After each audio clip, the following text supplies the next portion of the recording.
In the vast expanse of the African bush, a British conservationist flying solo crashes his ultralight plane. Severely injured and carrying no food or water in the wilds of Africa, his chances of survival are slim. His best friend desperately searches for him, knowing he may never find him. Staying alive takes all the cunning and guts one man can summon up.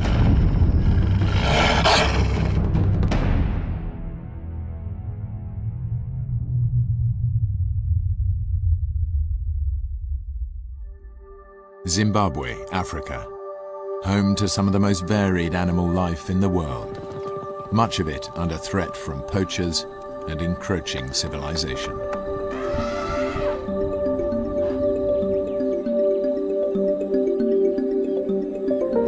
Greg Rasmussen was born in England but came to Africa as a young boy.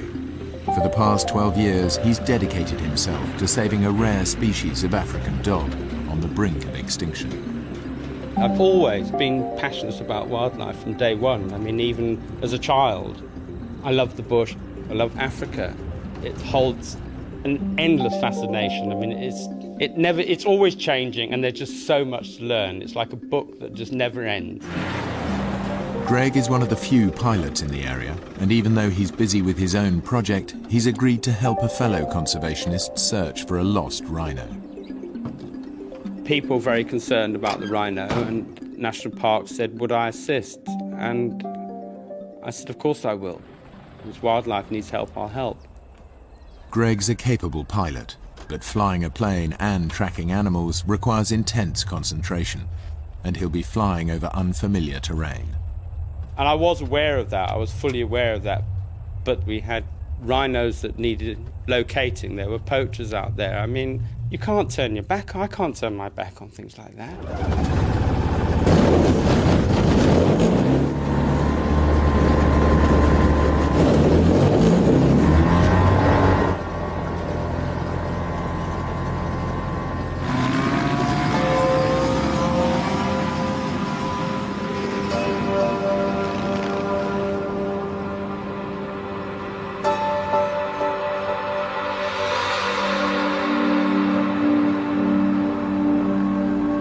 An ultralight plane is a cheap and efficient way to cover the African bush, but is also very dangerous to fly under certain weather conditions.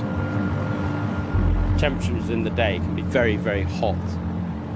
Tricky flying conditions for a light aircraft. Because, you know, it's hot, the air's thin, so it's quite hard keeping the plane up in the air.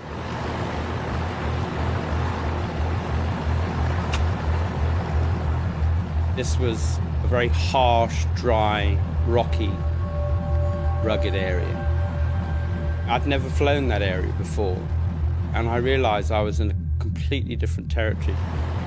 The rhino is electronically tagged, and in no time, Greg's tracking device picks it up.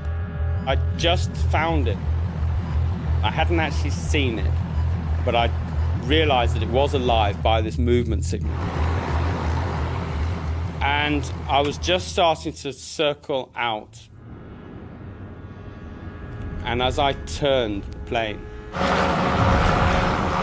suddenly I went into something known as a wing storm. Literally one wing's flying and one wing isn't. Suddenly I had this gut-wrenching feeling.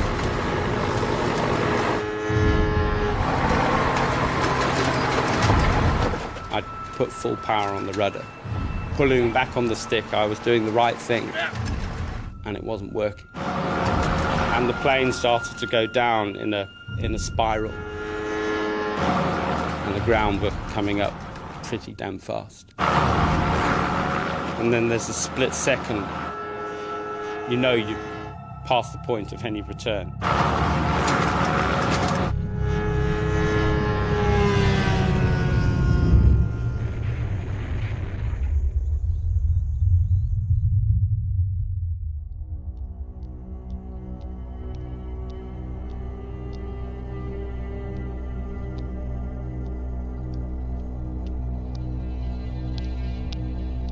I almost didn't want to open my eyes. I didn't know what I was going to see, what I was going to feel, what I was going to find.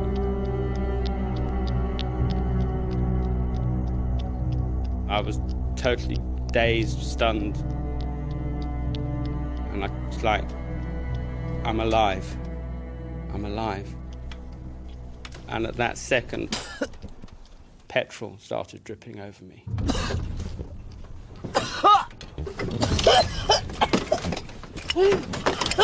And I just pulled myself out, literally almost fell out of the plane. As the petrol started to come down, I had these visions of this wall of fire.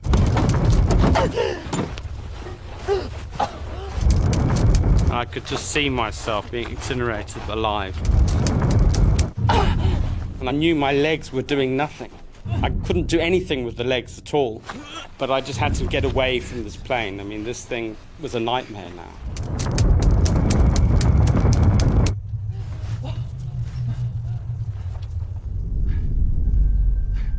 And then I suddenly thought, Mayday.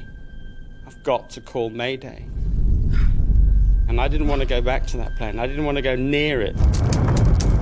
But I had to brave it, because I knew that that was my only means of survival. And I knew the quicker I got a message out, the better. Greg has to try and make a call. No one knows exactly where he is or that he has crashed. He has no survival gear with him, no food, no water, and he's severely injured. Mayday! Mayday! And the whole handset was hot. The crash had short-circuited all the batteries and had literally fried my only means of survival, the emergency radio. And then something happened that literally just changed almost everything. The pain hit, because the adrenaline had worn off. On the outside of his body, Greg has only a few superficial scrapes, but inside he is bleeding badly, and his legs are broken in 6 different places. That was a pain that I'd never experienced before. Anything like it, anything that even came close to it. My legs felt like they were going to explode from within. My feet were just doing this. My legs were just one big lump of jelly.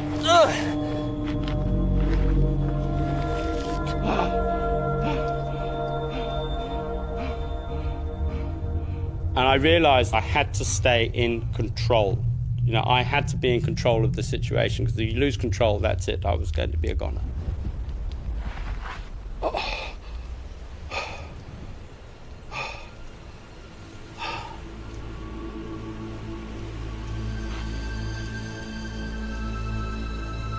I started to try and take stock of the situation.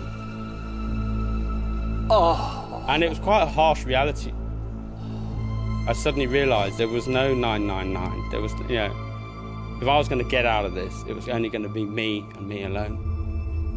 Greg is over 70 miles away from the nearest road. By the time anyone realizes he's in trouble, it may be too late. The brutal heat of the African sun will bake him alive. If he survives that, he will face worse horrors. As night approaches and hungry predators come out to feed. Unable to move, Greg is easy meat. But right now the pain from his smashed legs is all he can think of. There was this pain in my ankles. They felt like they were going to explode, because I'd got these boots on. Yeah, and of course there was no space for the swelling to go. There was no way I could even get anywhere near my shoelaces. But I was thinking, if I don't get those boots off, there's going to be gangrene, and I'm going to lose my feet. I lose my legs. I managed to look back, and I thought, well, maybe if I can drag myself to this tree, I can tilt my body forward so that I can maybe get to my shoelaces somehow.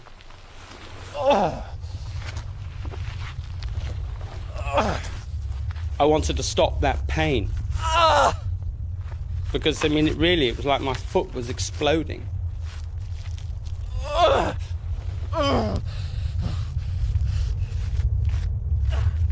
Fate is being cruel today.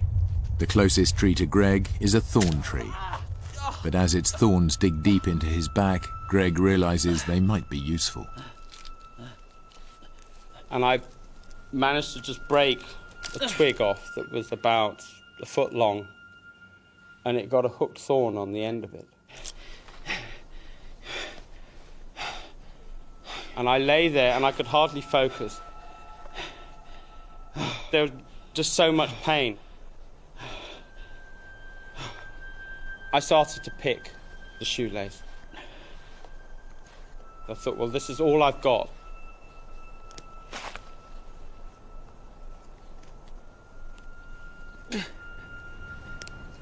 And I remember I had a little flashback to childhood, because I was always absolutely useless with shoelaces.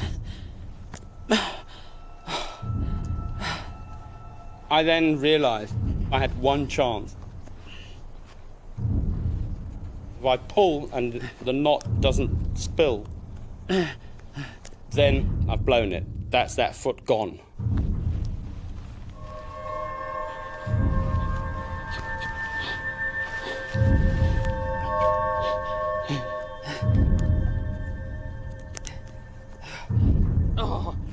Greg manages to loosen the shoelaces and get them both to the same stage, but nothing happens. But the boots remain absolutely solid on my feet. And I realised then I had to pick the shoelace, eye by eye, through every single eyelet. And all the time, all I'm thinking of is, if I don't get those boots off, I'm going to lose my feet. And it was almost, it was like a nightmare.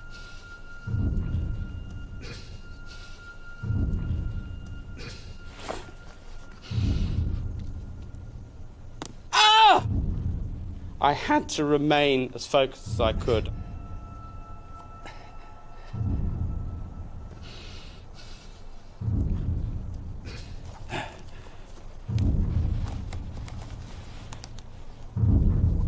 And I picked and I kept on picking until I finally got to the point where the shoelace was free. Ah!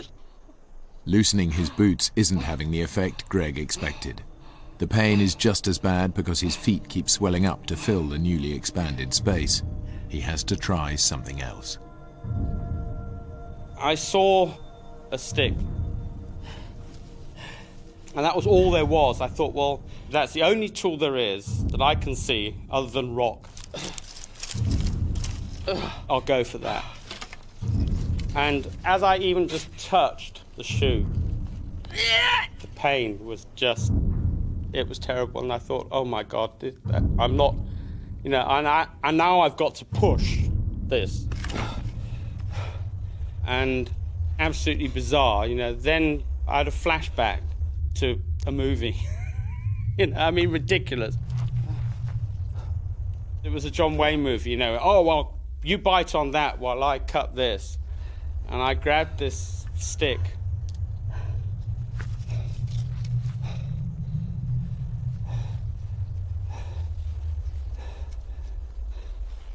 And as I pushed and I bit,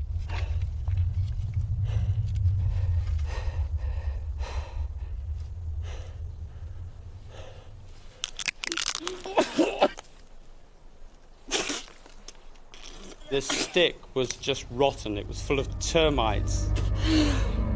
And my mouth was now even drier than before, and I went, but I pushed with such force. The shoe came off. And I just forced the other shoe off. And lay there.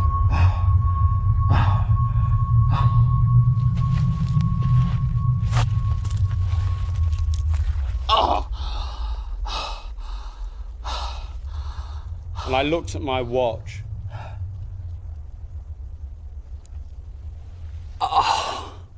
And it had taken me 2.5 hours.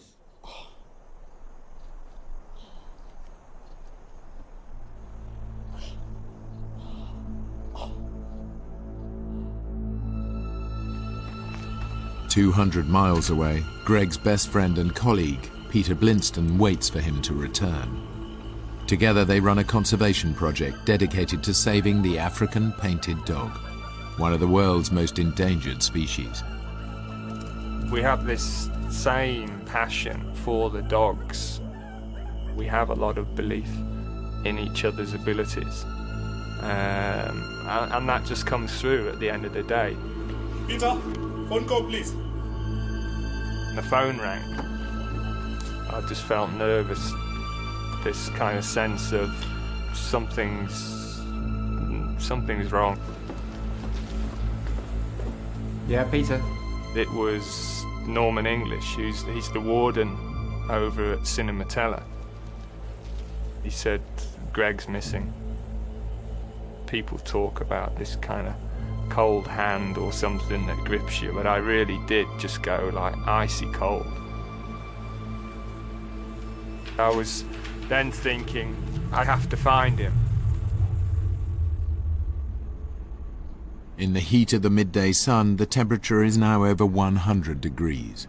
Greg hasn't had any water for over 24 hours, and his body is rapidly showing the effects of dehydration. It was hot and it was dry.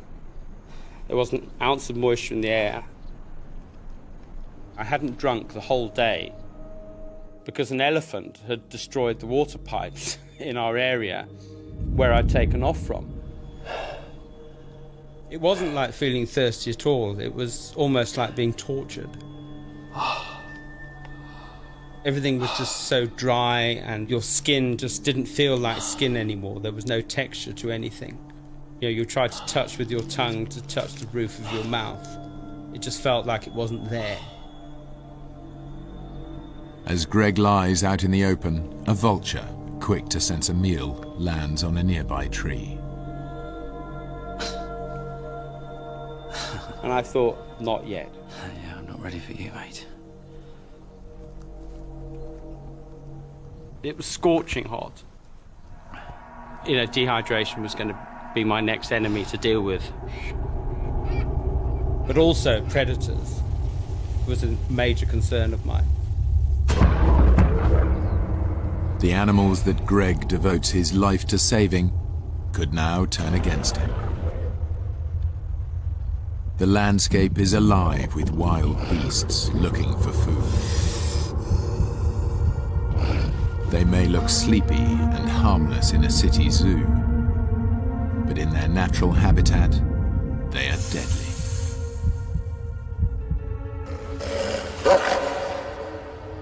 My fear wasn't the predators themselves, it was the fact that I couldn't run away. Here was me lying with a pair of legs that were just jelly. Greg knows he has to find shelter, both from potential predators and the sun. His only option is the plane. Fire or no fire, I got to get back, and I've got to face that plane again. Every single movement was terrible, but I realized that it was that or die. I tried to pull, and I had no more energy. I've come this far, and now I've got no power anymore to pull on my back. And I suddenly thought, I've got to roll over.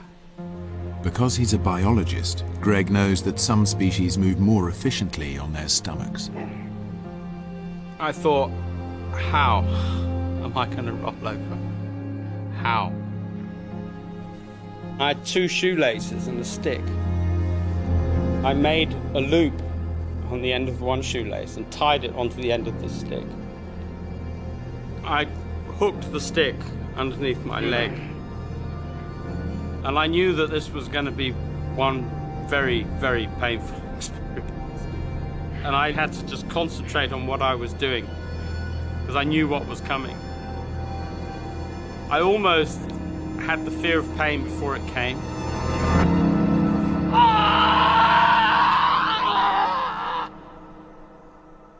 Just as I rolled, I heard a crack.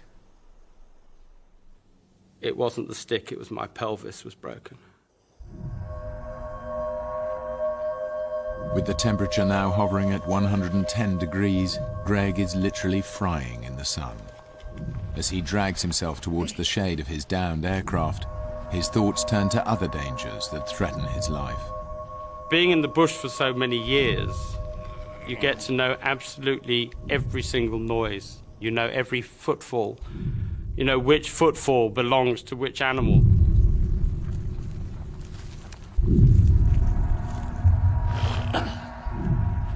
I was terrified that maybe something would come and sneak up on me. And I couldn't do anything, I couldn't run.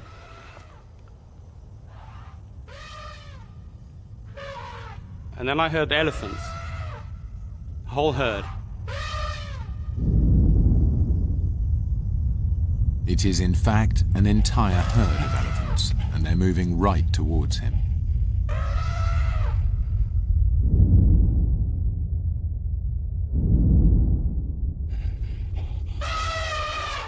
And I thought, they've got to sense that I'm here.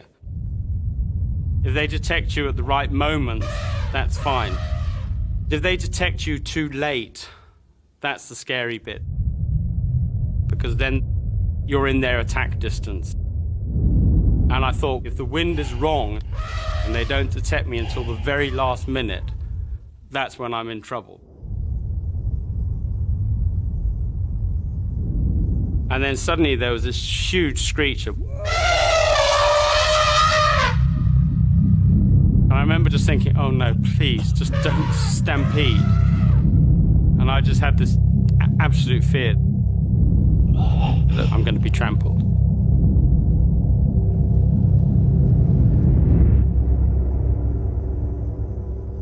Greg has dodged a bullet. The herd moves on away from him. I wanted to cry at this point. And I realized then that I couldn't have cried even if I wanted to.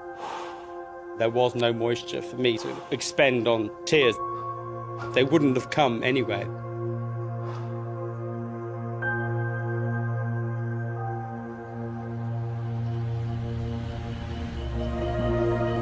The head warden of Cinematella Wildlife Refuge, Norman English, organises a search and rescue party. The park is over 700 square miles. He and Greg's best friend Peter can only start looking for Greg where the rhino he was tracking was last sighted. Did he radio in at any point? Nah, no radio contact at all. But he was searching up near where the rhino were last sighted. The rhinos are tagged, right? If we find them, we find Greg. Greg took the only tracking device we have with him. Without a tracking device, Peter and Norman have no way of knowing where Greg's plane crashed. I was sure that he was alive, but you know that you've not got much time. Almost as each minute passes by, of course, you're becoming more and more concerned. What about an aerial search? Already started. Pilot from Victoria Falls came up in his Cessna. I was thinking, we have to find him. Even if you've survived the crash, there's animals, there's wildlife that can kill him. The chances of him surviving are getting slimmer and slimmer. Peter and Norman have no idea that Greg is 40 miles from where they think he is. Greg's condition is now critical because of his injuries, exposure in the hot temperatures, and lack of water. I was so close to the plane, I could smell the petrol. I gave it all the energy I possibly could. And just as I got underneath it, something felt a bit sticky on my mouth. My lips had turned to rubber. They'd plasticized. And a piece of my lip came off. And it went to the back of my throat. You know, I suddenly came to this horrible realization. I just swallowed my lip.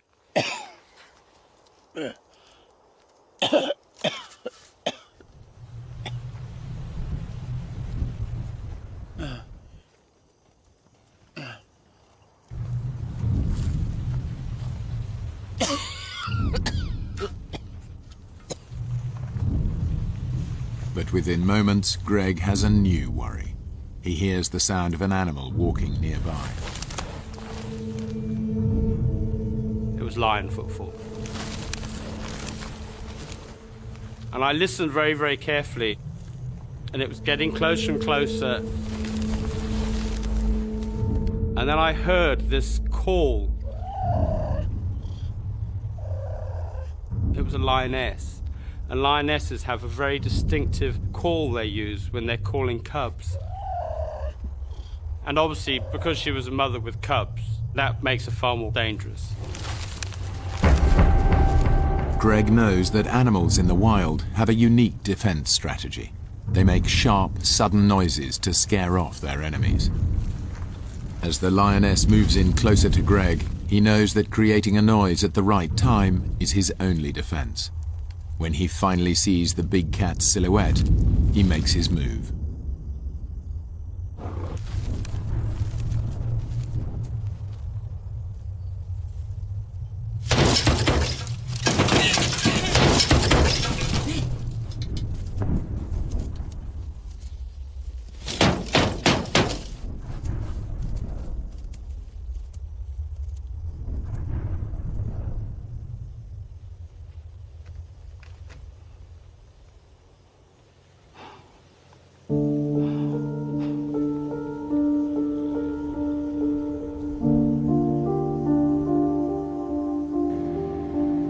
With daylight fading, the search pilot will soon have to return to base.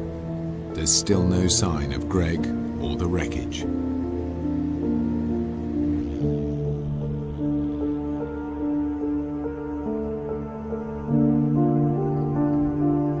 I heard the plane. And then I started to get almost excited.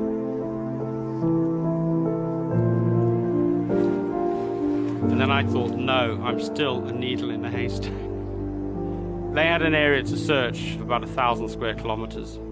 And I wanted to scream, I'm here, I'm here, I'm here. Hello! Hello! I almost wanted to will the plane in, you know, come my way, I can hear you, please. Hello!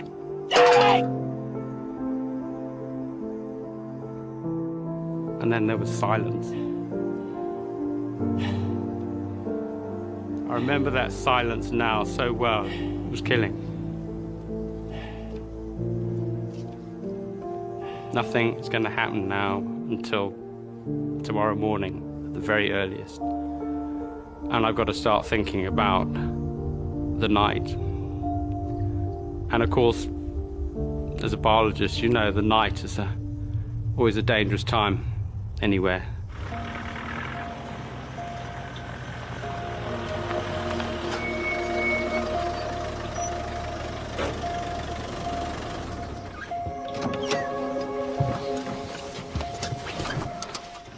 It probably won't help much. I'm just going to take the Land Rover out, see what I can find. There's no way you're gonna find him in the dark. We don't want to lose you too. I won't be long, I'll be back soon.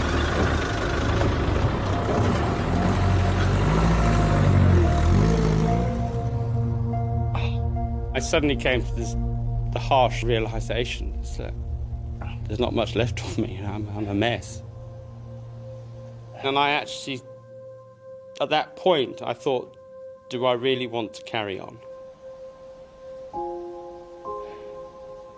Did I want to live, or did I want to die?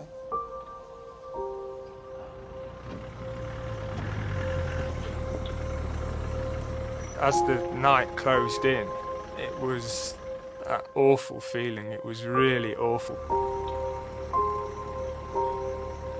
I was trying to imagine what it would be like for him now, still being out there.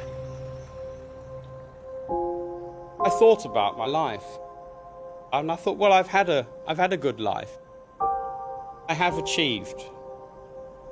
I was suddenly, for a very short period of time, I was at total peace with myself. I wasn't afraid of it. I wasn't afraid of that death experience. I suddenly realized that I had it in me, the power to just switch off and just let myself go. people started to voice their doubts that he was now alive, I was thinking about what they were saying, and for a moment, thinking maybe they're right. But I wouldn't hear that.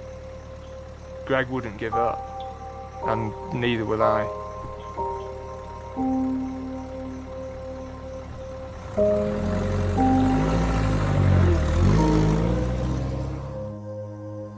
And then I suddenly thought about the dogs, what amazing animal that had become my sort of whole raison d'etre. And I thought, but there's a hell of a lot more I can do. And from that second, it was like, right, the fight is on. At that point, there was just such a kick in me that it was like, I'm going for it, and I'm going to make it. And I'm not going to, if I do die, I'm going to die fighting this right to the bitter end.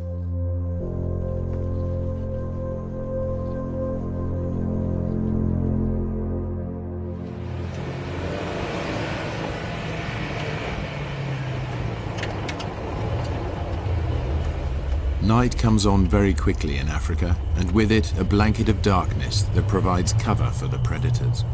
This is the time they come out to hunt. I was trying to picture how terrifying, really, it would be, even for somebody like Greg. You would almost wish that he were dead and not have to face a night like that.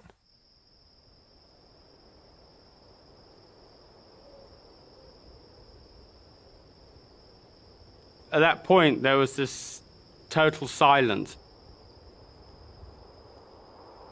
I could hear my heart sort of boom, boom. It was that silent. And it made me very conscious how totally alone I was. All I wanted now was for that night to end.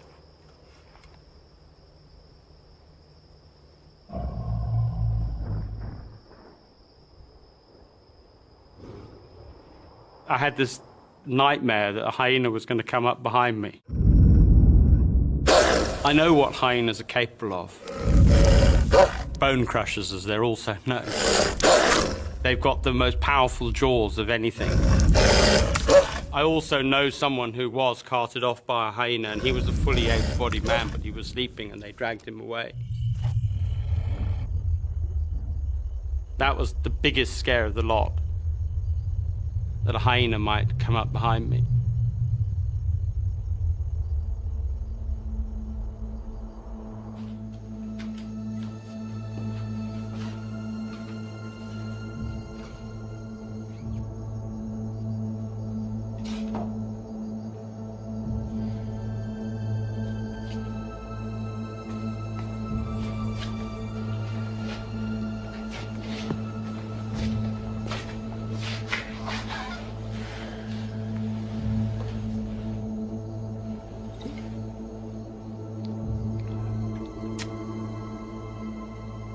Are you all right?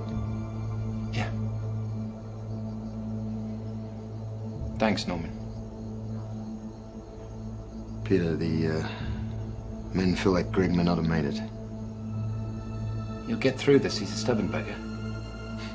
Yeah, well, you know him better than they do.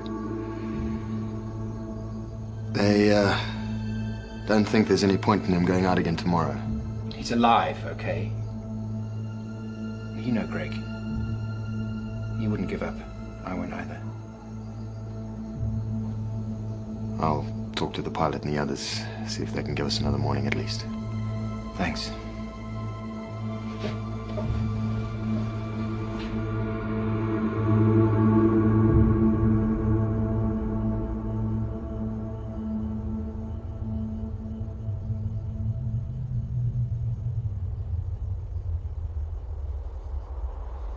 I was terrified to even think about going to sleep, because I knew that I wouldn't wake up again.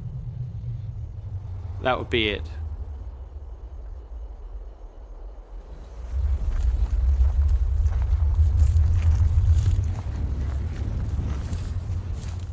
Then Greg's worst nightmare comes to life. Once again, he recognizes an animal by the sound its feet make when they touch the ground. He hears a hyena. And I thought, it's coming behind me. And it's going to come right in the worst spot. It's going to come round the back, which is where I really had absolutely no control.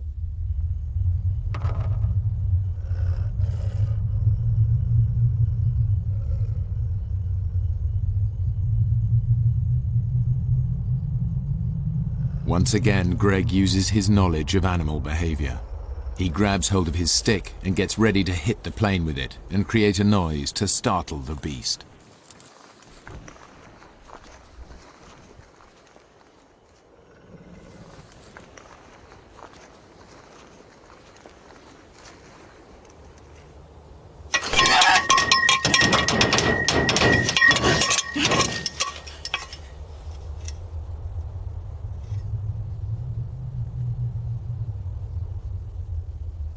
And I waited until it seemed like forever. I knew if something came one step closer, then would have meant that I'd failed. Then I heard this, like, just footfall, just getting less and less and less.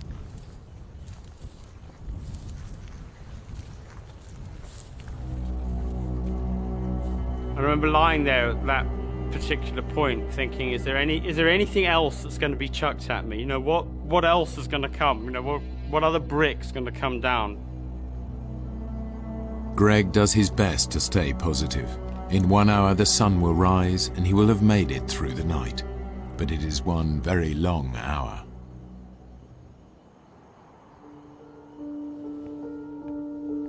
It was very frustrating waiting for the daylight to come. I contacted our office. We had 15 people that could come over and help with the ground search so we could cover a wider area. And they were there. They came,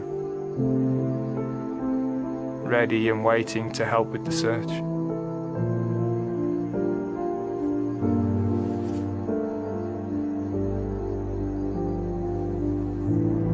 I watched, looking for the sun to come over the horizon. And when it finally did, I felt these rays coming all the way towards me. And it was an amazing experience. I suddenly felt wonderful. I was bathed in light and heat and warmth. I felt secure for a moment. And then the harsh reality dawned on me that it was that sun, that burning, was going to continue and it was going to kill me.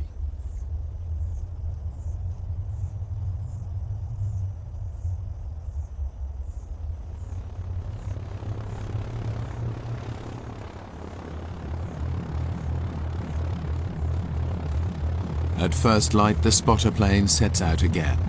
It'll make a systematic search of the places where Greg's plane might have crashed. At Peter's suggestion, Norman is on board. He knew the area better than anybody. I really felt strongly that if anybody was going to find Greg, it would actually be him. The additional members of the search team fan out, but they're still looking in the wrong area. It's been nearly 24 hours since Greg crashed, a deadly amount of time to be out in the African bush injured and unarmed. You know, I was beginning to doubt if he'd survived. Greg has a global positioning system, yet the technology is useless if he can't tell anybody else where he is. But every time he turns it on, it records the exact time. I was checking on the GPS, trying to get the coordinates and times. And then I suddenly had this horrible feeling that this GPS was almost acting like a record of when I was still alive and when I died. If I was dead when they arrived, Peter would pick up the GPS and he'd look at it and think, oh my God, he was alive at, I don't know, 11:40. And it's now 12 o'clock, and if only we'd... And he'd have been left with this eternal guilt. And I almost wanted to destroy the GPS at that point.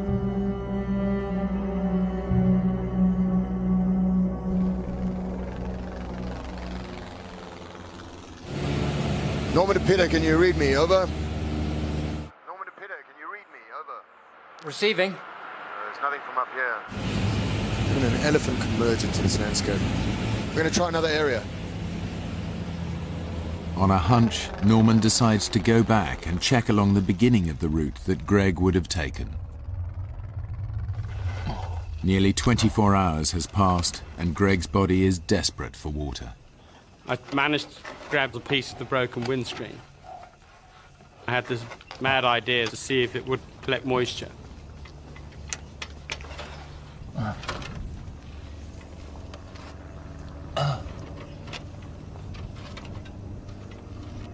And then I heard this plane. And when I heard the plane get louder and louder, I thought, right. I was going to try to see if I could get something out of that radio. Basically, it was all I had left that I could think of. Even if it gives the weakest signal, it's worth a try. And I gave it all I'd got. I remember it now. Mayday. This is Zero Mike Echo Bravo calling Mayday. And then my position is 20 miles east-northeast, Cinematella. Mayday. I thought I heard the plane get louder. And I thought, it's worked. And I gave myself almost an elated sort of feeling. But that's because that's what I wanted to hear. I knew I was lying to myself. Mentally, I had to stay with it. Because if you get into depression, that's it, the game's over. Not knowing whether he's imagining the search plane or if it's really there, Greg grabs a piece of his wreckage, one of the struts, hoping it will reflect the light and be seen by the plane above.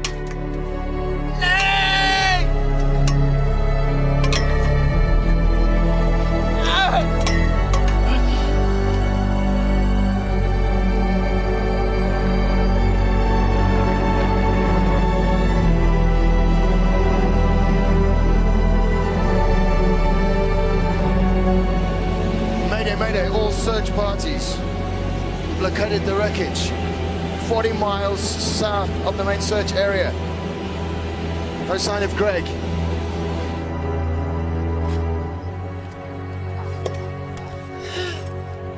I was trying to keep up the dream that they had really seen me.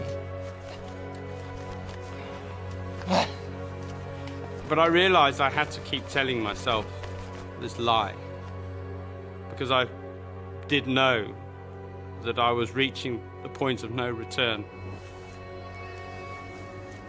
If they didn't find me soon, I was going.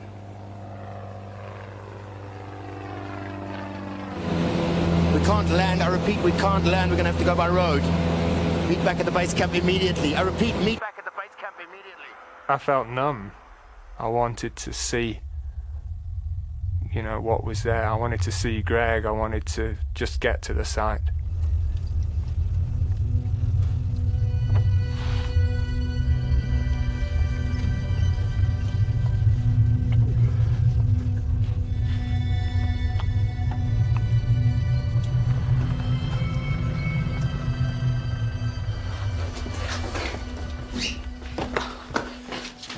He's here, south of the road.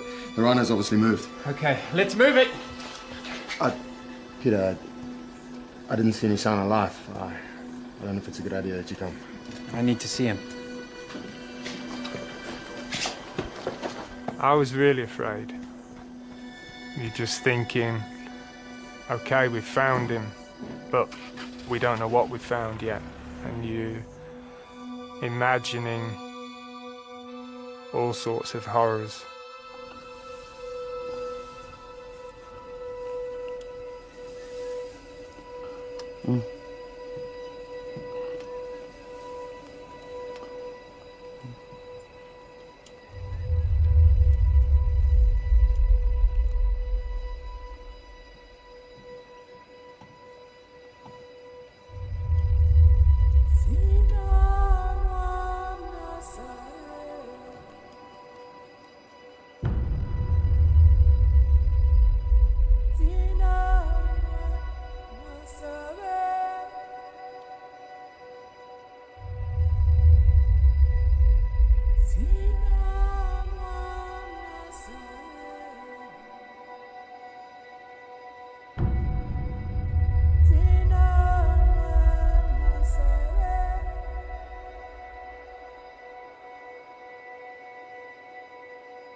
And then I heard these footfall. I can't describe.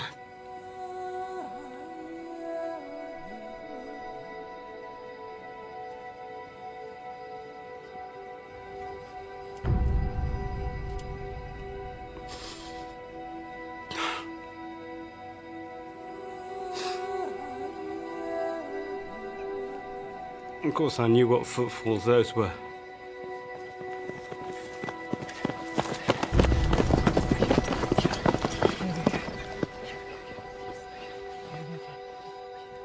And among them was Peter. And I suddenly looked and I couldn't believe it, that was him. I couldn't even speak to anybody. And people were just saying what happened, and I just had to say, wing, stall, and that's all I could say. It was really overwhelming. He'd survived. And it was sort of affirmation of my belief in him. The feeling that I wasn't going to die was just indescribable. I'd fought this and I'd won.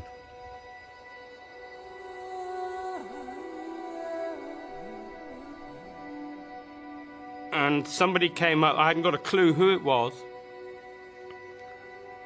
Someone put their hand on my shoulder and said, "You're in safe hands now."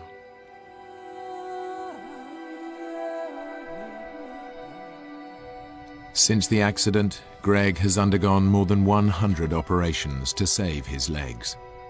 Through grit and sheer willpower, he has learnt to walk again. Of course you don't go through something like this without there being change in who you are. I always treated life every day as precious, but it's even more precious now. I still am dreaming of that day when I go back to Africa, back to the smells, back to the sunrises, the sunsets, and most importantly, the painted dogs and wildlife conservation. Greg has indeed returned to his beloved dogs. He continues his conservation work alongside Peter and has never flown an ultralight plane again.